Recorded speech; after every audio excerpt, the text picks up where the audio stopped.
నమస్కారము. ఈరోజు క్లాసులో స్ట్రెస్ అనేటువంటి ఒక ప్రక్రియ అంటే ఒత్తి పలకటం, ఇది ఇంగ్లీష్ భాషలో ఒక ప్రత్యేకత. దీన్ని ఒకే స్పెల్లింగ్ కలిగినటువంటి పదాలలో స్ట్రెస్ని మార్చినప్పుడు దాని అర్థాలు ఎలా మారుతాయి, వీటిని ఒక 5 ఉదాహరణలతో చూద్దాము. అంటే స్పెల్లింగ్ అదే, స్ట్రెస్ మారుస్తాము.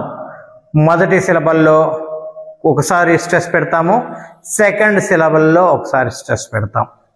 ఎలా మారుతుంది? సాధారణంగా ఫస్ట్ సిలబల్లో స్ట్రెస్ పెట్టినప్పుడు నౌన్ గాను అడ్జెక్టివ్ గాను పనిచేస్తుంది. అదే రెండో సిలబల్లో స్ట్రెస్ చేసినప్పుడు అది వెర్బ్ లేదా క్రియగా పనిచేస్తుంది. ఈ తేడాని గమనించి మనం మాట్లాడకపోతే నువ్వు మాట్లాడినటువంటి వాక్యం తీరుకి, నువ్వు చెప్పదలుచుకున్న అర్థానికి కొంత వ్యత్యాసం ఏర్పడి, ముఖ్యంగా ఇంగ్లీషు బాగా మాట్లాడే వాళ్ళ విషయంలో నువ్వు చెప్పినటువంటి భావన వాళ్ళకి ఎదుటివాడికి సరిగ్గా అర్థం కాదు. అందుకని స్ట్రెస్ని జాగ్రత్తగా ఫాలో కండి.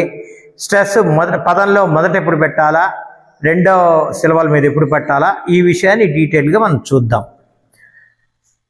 Words that change meaning with stress placement.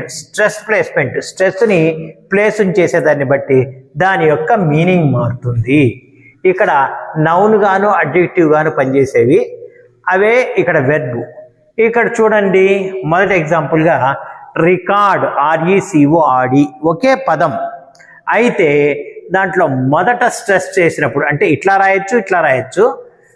First syllable కనుక స్ట్రెస్ అయితే అది నౌన్ గాను లేదా అడ్జెక్టివ్ గాను పనిచేస్తుంది. She broke the world record. ఆర్ని స్ట్రెస్ చేసి పలికాం కాబట్టి ఇది నామవాచకం. She broke the world record. R మీద స్ట్రెస్ చేస్తే ఇది నౌన్ అవుతుంది, నౌన్గా ఉపయోగించాం.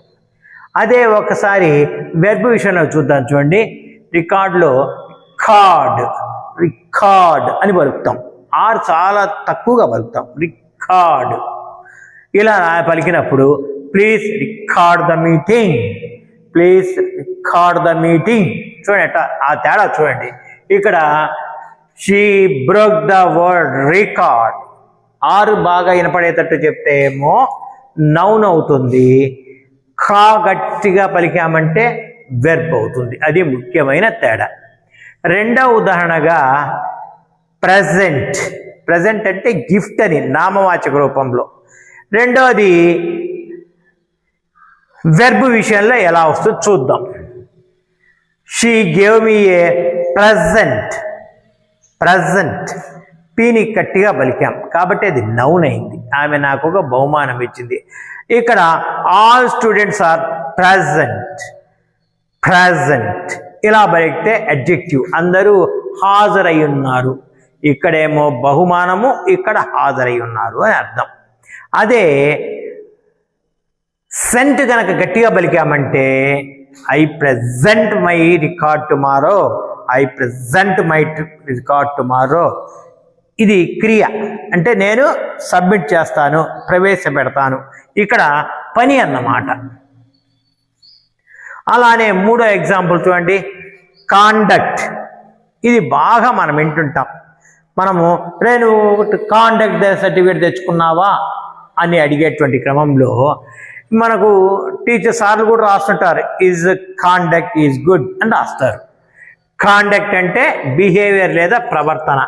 ఇక్కడ మొదటి సిలబల్ మీద కనుక స్ట్రెస్ ఉంటే అది నౌను లేదా బిహేవియర్ అవుతుంది. His conduct is satisfactory.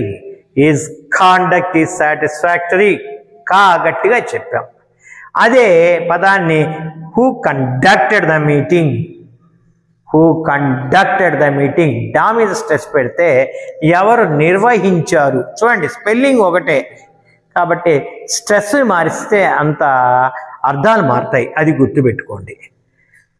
Number 4 object. ఆ స్ట్రెస్ గట్టిగా పలకండి, ఆబ్జెక్ట్. ఇలా చెప్పినప్పుడు వస్తువులు, మన సబ్జెక్టు ఆబ్జెక్ట్ అంటుంటాం కదా, అవే అక్కడ వస్తువు అని. This object is mine, this object is nice. ఆ మీద గట్టిగా స్ట్రెస్ చేస్తే వస్తువు అనే అర్థం వస్తుంది. అదే అలా కాకుండా అబ్జెక్ట్, అబ్జెక్ట్ అంటే అబ్జెక్షన్ పెట్టడం, దాన్ని నిరాకరించడం, దాన్ని అడ్డుకోవడం అన్నమాట. She objected strongly, she objected strongly. జా చూడండి, అబ్జెక్టెడ్. అది కాబట్టి స్ట్రెస్ కనుక జే మీదకి వచ్చిందంటే అది వెర్బ్ అవుతుంది. ఆబ్జెక్ట్ అన్నప్పుడు అది వస్తువు అవుతుంది. Last example contract. ఈ పదం బాగా మనం వింటుంటాం. కాంట్రాక్ట్ అంటే legal document, legal document. He signed the contract, he signed the contract.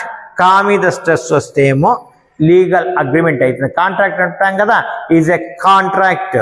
అట్లా అది ఆ విధంగా చెప్తాం. అలానే metal contract in winter. T మీద స్ట్రెస్ ఇచ్చామంటే కుదించుకోవడం. వింటర్లో అంటే శీతాకాలంలో మెటల్స్ కుదించుకుంటాయి, అంటే సంకోచిస్తాయని అర్థం. ఈ విధంగా స్ట్రెస్ని ఒక చోట నుంచి ఇంకో చోటికి మార్చితే దాని అర్థాలు మారుతాయని ముందు మీరు తెలుసుకోండి.